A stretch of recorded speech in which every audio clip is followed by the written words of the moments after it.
And like this is one of the biggest holidays for Christians. But like why is it that why would you do Easter? Um like if you even think about it, like what do a lot of these traditions that you do with Easter, what do they have to do with the Messiah? So let me just here, like these are like some self-reflecting questions that you should ask yourself. Okay, so where did the eggs and rabbits come from? Do rabbits lay eggs? How does that even relate to the resurrection? How do you get 3 days and 3 nights from Friday evening to Sunday morning? Right? It doesn't math. In Acts 12, the word that is used for Passover is replaced for Easter. Why is that? And then, do you know where Easter originated from? Like, do you know what the word came from? Like, what the word actually means?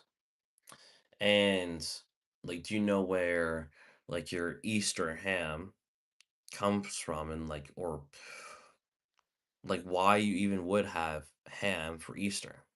And these are all just traditions that they're like from pagan customs and stuff like that. But yeah, so first Acts 12, because this is the only mention of Easter in the Bible. Okay, so I'll just start from verse 1. Now, about that time, Herod the king stretched forth his hands to vex certain of the church, and he killed James, brother of John, with the sword. And because he saw it pleased the Jews, he proceeded further to take Peter also. Then were the days of unleavened bread. And when he had apprehended him, he put him in prison and delivered him to four quaternions of soldiers to keep him, intending after Easter to bring him forth to the people. So it says that it's after, this happens around the days of unleavened bread. And if it also mentions Easter, it doesn't make any sense, right? It doesn't tie it together. What you normally would have is Passover. And so if you check your strong concordance for that word Easter, it says Passover, Pascha. It doesn't say Easter, right? It's just a made up term. Because if you understand anything about the actual Israelite feasts, is that you have Passover and then you have the days of unleavened bread. You don't have Easter and then the days of unleavened bread.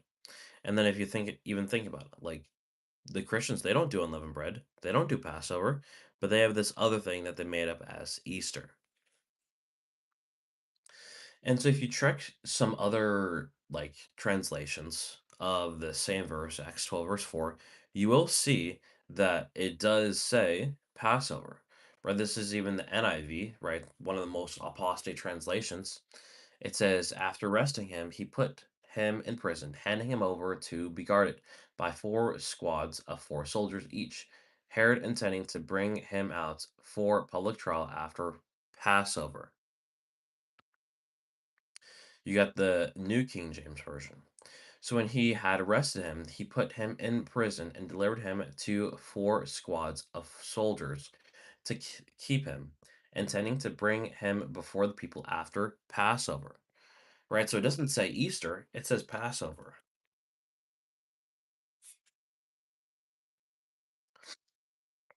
And then this is one more. This is the ESV. And when he had seized him, he put him in prison, delivering him over to four squads of soldiers to guard him, intending after Passover to bring him out to the people. So every other translation it says Passover, but only the King James says Easter. So now you got to think about, where did Easter really come from? and so there's pagan origins for Easter. Um, and so you could go to like just like an etymology dictionary, like which basically just determines where words came from over time. And so Easter, this is what it says.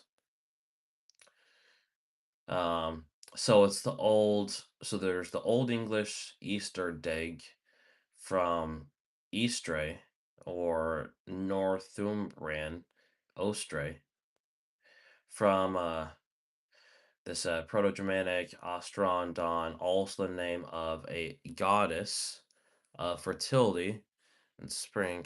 I'm just gonna mute this guy. What's wrong with this guy? Time All right, there we go. Also the name of a goddess of fertility and spring, perhaps originating of sunrise, whose feast was celebrated at the spring equinox, from Ost, east toward the sun. So even the name Easter, it's not only representing this pagan fertility goddess, but it's at the time of like the feast for this pagan god was at the time of the spring equinox, which is how how Easter is determined today, right? It's based off of the day of the spring equinox. Um, and then so it says, uh, Bede says Anglo-Saxon Christians adopted her name, and many of the celebratory practices for their mass of Christ's resurrection. Right, so that means that they adopted a lot of the stuff from this pagan goddess for their Easter, right? The fertility symbolism with the eggs, right, and the bunnies, right? The bunnies and eggs, they both represent fertility. Um, as you can see, like on history.com, right, it says eggs have long symbolized life, renewal, and rebirth across many ancient cultures, appearing in creation myths, including the concept of the cosmic egg from which the universe emerges, and were established symbols of fertility and birth in pre Christian pagan traditions. So the egg was used, like, and all of these things were used long before um, the the they Christianized it. Because really, what you have here is syncretism.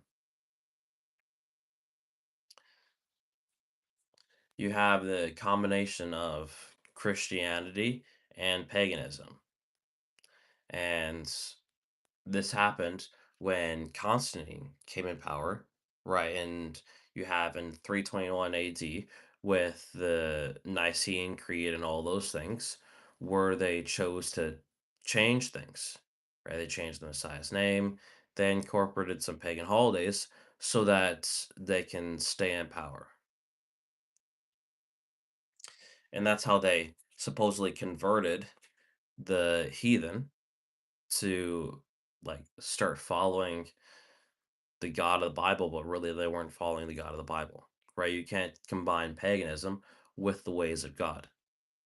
And so God actually says not to do that in his word, right? So you got Deuteronomy 12, 30 to 32. Take heed to thyself that thou be not snared by following them after that they be destroyed from before thee, and that thou inquire not after their gods, saying, how did these nations serve their gods? Even so will I do likewise. Right? So don't look at, oh, these nations that were before you, that like, how do they serve their gods? Like, let me try to do something that they did to worship my God also. Like God says, don't do that. Because you can't worship me in the way that you worship those other gods. Because he has specific rules of how you're supposed to worship him. Thou shalt not do so unto Jehovah thy God, for every abomination to their to for every abomination to the Lord which he hateth have they done unto their gods, for even their sons and their daughters they had burnt in the fire to their gods. What things soever I command you, observe to do it. Thou shalt not add thereto, nor diminish from it. Right? Don't add to his word and don't take away from it.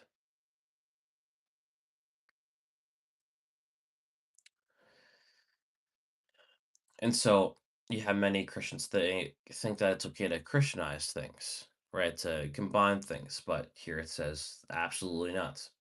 Um, you he doesn't want you to ask questions about these other like how the other nations serve their gods, because God knows they're going to be tempted to go and serve their gods, right? To go and do the same thing that they did to their gods to worship them. And so later in the book of Jeremiah, God now prophesies what people are going to be doing in the last days, and he specifically warns you, right? In Jeremiah 10, verses 1 through 5, it says this: Hear ye the word which Jehovah speaketh unto you, O house of Israel. Thus saith Jehovah, learn not the way of the heathen, and be not dismayed at the signs of heaven, for the heathen are dismayed at them. Right? So, what are the signs of heaven that people are dismayed at today? Well, you got the equinoxes, the spring equinox, the winter solstice. Um, and so that's what all these people are like dismayed at. That's what they're like, oh, there's a spring equinox coming. Let's have our Easter at that time. Like that's not how God operates. Um, because the same way that the heathen are worshiping their gods for all these things, that's how the Christians are worshiping Jehovah, or supposedly Jehovah. That's what they say. For the customs of the people are vain, for one cutteth a tree out of the forest, the work of the hands of the workman, with the axe. They deck it with silver and with gold, they fasten it with nails and with hammers that it move not. They are upright as a palm tree, but speak not. They must needs be born, because they cannot go. Be not afraid of them, for they cannot do evil, neither also is it in them to do good. So this is also talking about your Christmas tree,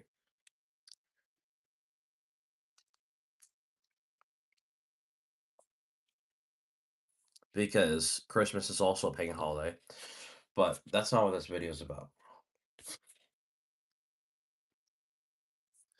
All right, so let's see here. Let's jump over to Ezekiel chapter 8.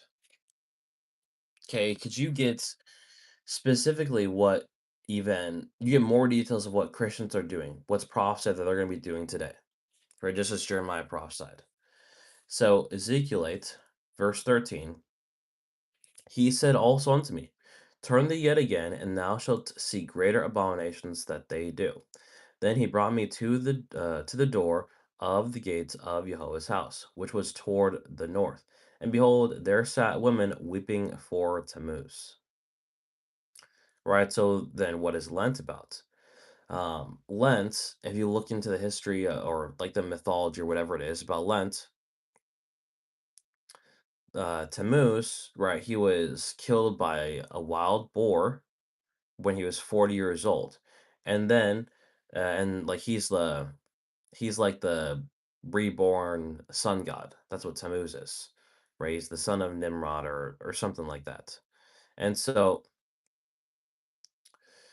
the weeping of Tammuz is what they did is for each year that Tammuz lived, they spent a day to basically fast for him. Um, and then they would have like the ham or whatever that he was killed by for like at the very end. Um, and so yeah, that weeping of Tammuz is what people are doing today, right? They even put like this ash like cross thing or whatever on their forehead, but where do you see any of that in the Bible? Okay, let me just okay. So you don't see any of that in the Bible, right? But it's what the Catholics especially do for Lent. Or if somebody says that, "Oh, I'm gonna fast this for Lent, for 40 days." But it's like there was no 40-day and 40-night thing before Passover. Like this is just a made up tradition. They try to tie it to when Yeshua was being tempted in the wilderness, but how is that even related to his resurrection? It's not even close to his resurrection. It's at the beginning of his ministry. Verse 15, Then said he unto me, Hast thou seen this, O son of man? Turn thee yet again, and thou shalt see greater abominations than these. And he brought me into the inner court of the Lord of Jehovah's house, and behold, at the door of the temple of Jehovah, between the porch and the altar, were about 25 men, with their backs toward the temple of Jehovah, and their faces toward the east, and they worshipped the sun toward the east. Right, and what was Easter all about? Right, through the etymology, is about towards the east and towards this dawning, right? Because they're worshiping the sun and the dawning of the sun.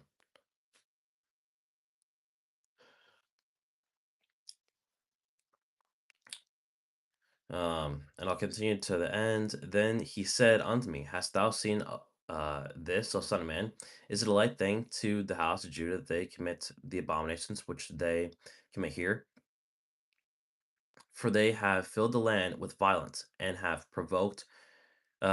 returned to provoke me to anger. And lo, they put the branch to their nose. Therefore will I also deal in fury. Mine eye shall not spare, neither will I have pity. And though they cry in mine ears with a loud voice, yet will I not hear them. So, because you're provoking him to anger, he's not going to hear you when you pray to him. Right? Your prayers are an abomination to him because you don't keep his commandments.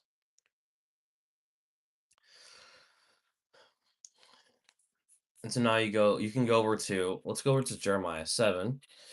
Because here it tells you more details about what you're doing with Ishtar, right? Ishtar. Because Ishtar is the same thing as Easter. Because you're really worshiping this pagan goddess, Ishtar, right? The queen of heaven. So, Jeremiah 7, this is verse 18. The children gather wood, and the fathers kindle the fire, right? So, this is basically saying that the children are going to break the Sabbath by gathering wood on Saturday. Because you get this detail in Numbers 9, 12, somewhere around there. It's somewhere in Numbers. Um, about this guy gathering sticks on the Sabbath and then they kill him. And that's basically just what it's trying to point you to, right? Gathering wood, gathering sticks. It's talking about gathering sticks on the Sabbath, and then the fathers are kindling fire. And the women need their dough to make cakes to the Queen of Heaven, right? What are these hot cross buns? And you even put these crosses on it, right? Why are you like idolizing the cross like that? And to pour out drink offerings unto other gods, that they may provoke me to anger. So, and this is prophetic for the last days about these people making hot cross buns for Easter, and God hates it. It's provoking him to anger. So now let's go over to Jeremiah 44, verse 17, because this also tells you again about what people are doing about worshiping the Queen of Heaven. And actually, I gotta start a little bit higher.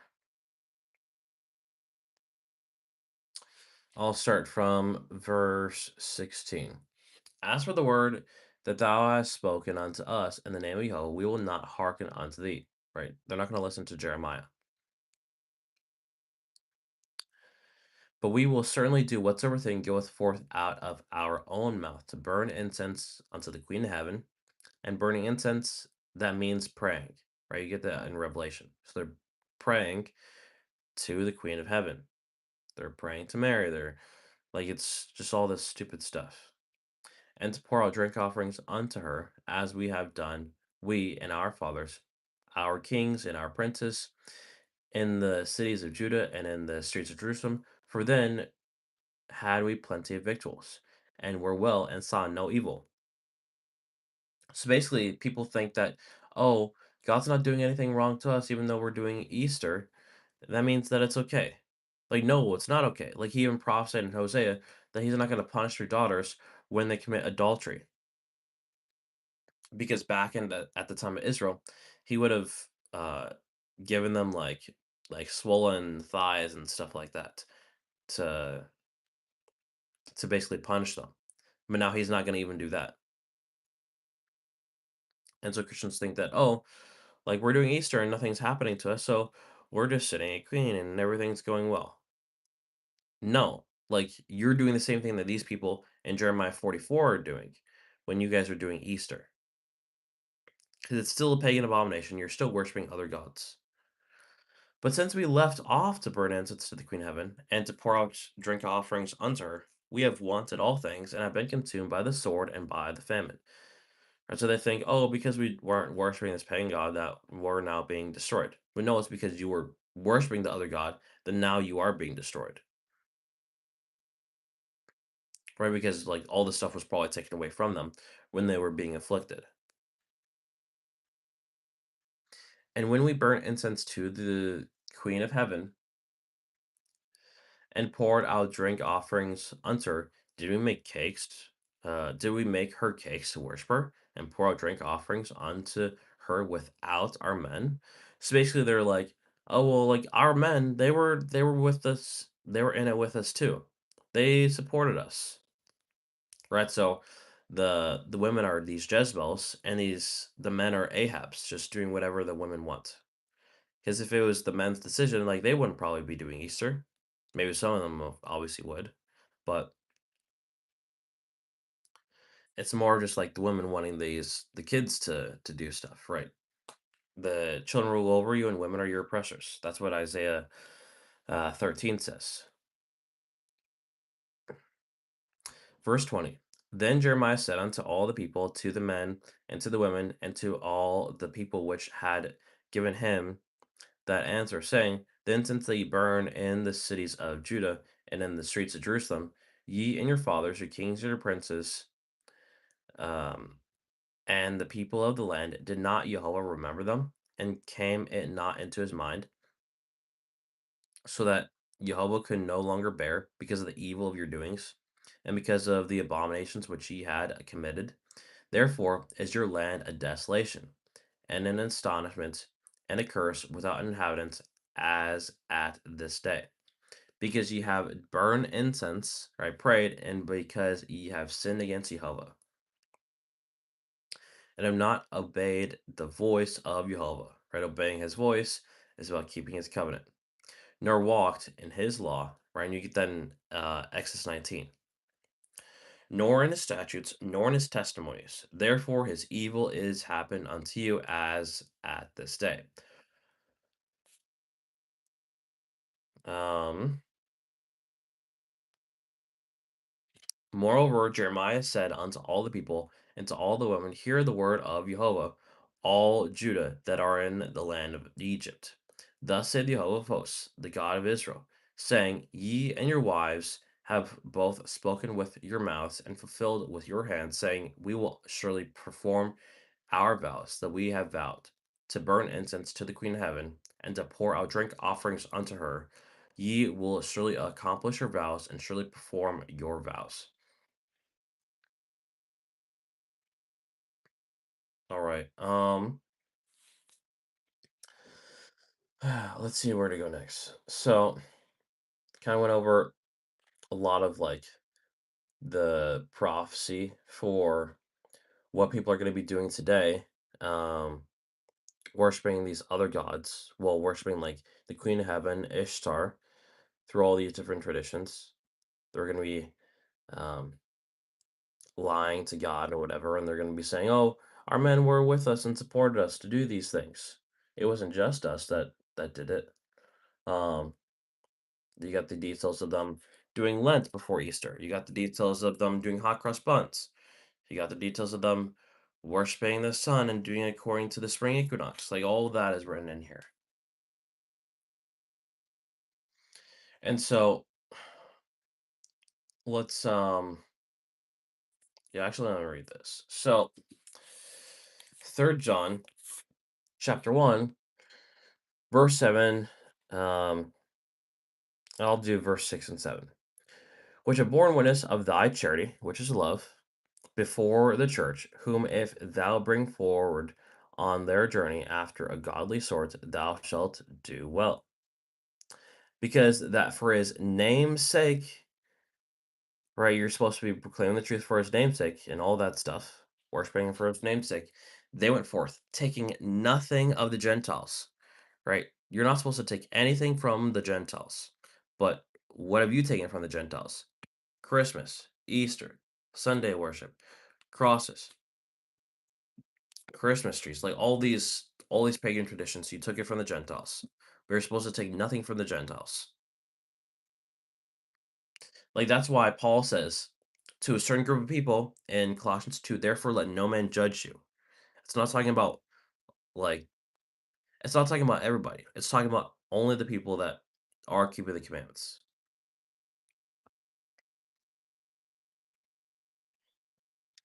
And I don't know if I'll actually read this. No, actually, maybe I'll try to. So in Acts 19, the people at Paul's time even were worshiping this fertility goddess, Diana. Same person as like Artemis or whatever. And this is the goddess of fertility.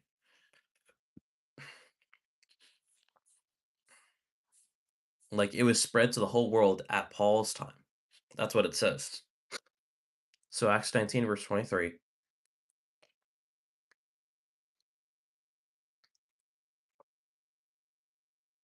Okay. In the same time, there arose no small stir about that way. For a certain man named Demetrius, a silversmith, which made silver shrines for Diana, brought no small gain unto the craftsmen, whom he called together with the workmen of like occupation, and said, Sirs, you know that by this craft we have our wealth. Moreover, ye see and hear that not alone at Ephesus, but also throughout all Asia, this Paul hath persuaded and turned away much people, saying that they be no gods, which are made with hands. So, what are those crosses and crucifixes and all those things that you have? Like, what is that all about? So that not only this our craft is in danger to be set at naught, but also that the temple of the great goddess Diana should be despised, and her magnificence should be destroyed, whom all Asia and the world worshipeth. So the whole world is worshiping Diana, Ishtar, the queen of heaven. And if it spread to the four corners of the world, then who do you think the Christians are worshiping? Because you get into Revelation 12, verse 9. And the great dragon was cast out, that old serpent called the devil and Satan, which deceiveth the whole world. He was cast out into the earth, and the angels were cast out with him. So Satan deceived the whole world, and the whole world is worshiping Satan. And if Christians make up most of the world, who are they worshiping? They're worshiping these pagan gods. They're not worshiping the true God of the Bible. Um, and so for that, right, Yeshua says in John 4, they must worship in truth, right? Not in lies. So John 4, verse 23 and 24, and actually let's start from verse 22. Ye worship ye know not what. We know what we worship, for Yeshua is of the Jews, right? Salvation means Yeshua. But the hour cometh, and now is, when the true worshippers, right? This is only about the true worshippers, not the false worshippers, shall worship the Father in spirit and in truth. For the Father seeketh such to worship him. God is a spirit, and they that worship him must, right? It's a key word, must.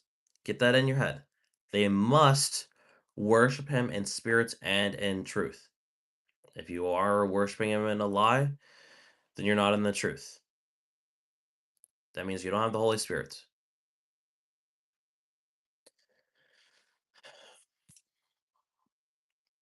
And so, okay, what happens to these liars then? right? If you're a liar and you're not worshiping and the truth, what happens to you? So Revelation 22 verses 14 and 15. Blessed are they that do his commands, that they may have right to the tree of life and may enter in through the gates into the city. For without, right outside, are dogs, dumb dogs, from Isaiah 56, and sorcerers, and whoremongers, and murderers, and idolaters, and whosoever loveth and maketh a lie. So if you love this Easter tradition, you love a lie, and you're going to go to hell. Okay, so you get,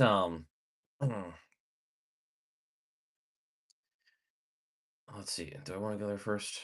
Yeah, I only got a few places left. So in Matthew 28, um, because what Christians say Easter's about is about his resurrection, which also doesn't make any sense because they replaced Passover with Easter, and the whole reason why they replaced Passover with Easter is because the Constantine he didn't want to have anything to do with the Jews or whatever. He was like, "Oh, I don't want to have anything to do with Passover. Let's do Easter because it's different." And so that's what they chose to do. So they replaced Passover with Easter, and they put it on the day of his resurrection instead of like because Passover it was the day before um, he was crucified. Right, he was eating Passover. Yeshua ate Passover on the Tuesday, and then he was crucified the next day. Um, and then he died on Thursday. Right, and then you get 3 days and 3 nights or whatever. Or was it no? It was Wednesday night, I think. Right, because Thursday nights, Friday nights, yeah, Saturday night. Yeah. So yeah, he died on Wednesday. Um, but yeah, it's like it's not even tied together.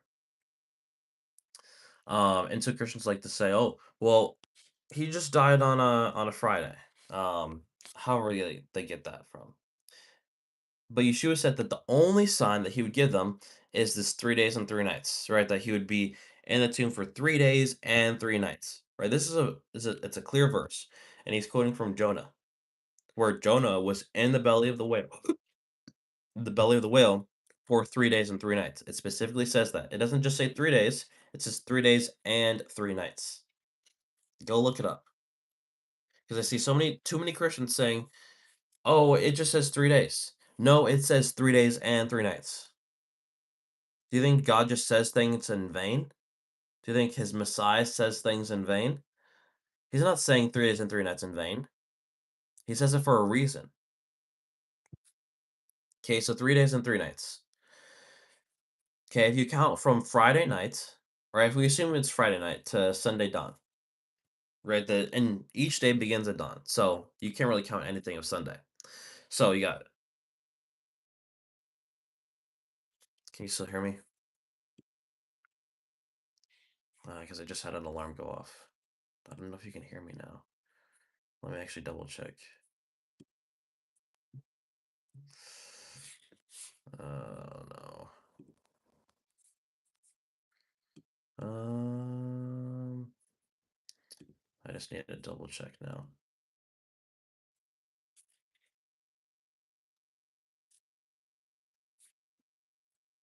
Okay. Yeah, I see. Yes. Okay. Cool. Yeah, I just had an alarm go off. But yeah, okay.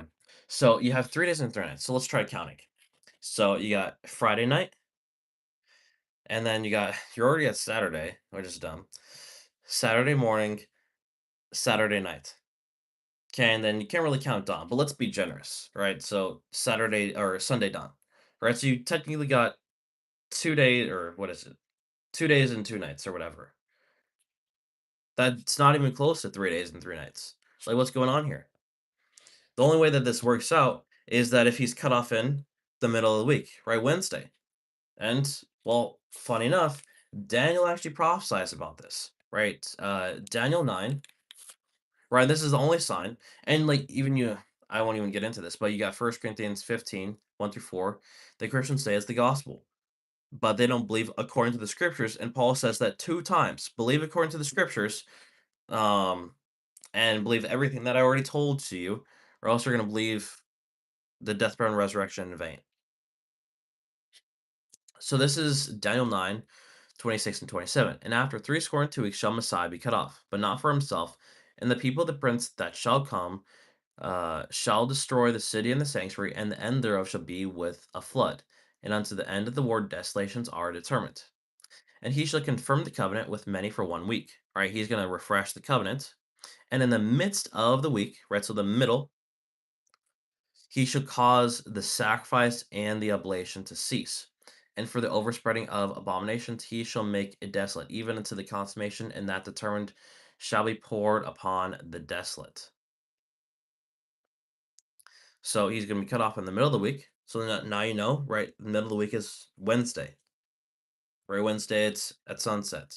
Then 3 days and 3 nights later, he rose on Saturday, in the middle of Saturday. So what does that make he rose on? He rose on the Sabbath. And what did Yeshua say that he is the Lord of? He is the Lord of the Sabbath. Right? It makes perfect sense.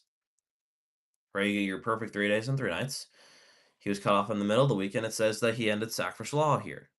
Right? Because that's when he ended sacrificial law, and now all you got to do is keep the covenants of promise.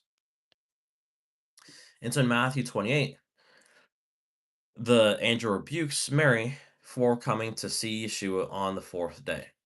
So this is verse 1. And the end of the Sabbath, as it began to dawn toward the first day of the week, came Mary Magdalene and the other Mary to see the sepulchre.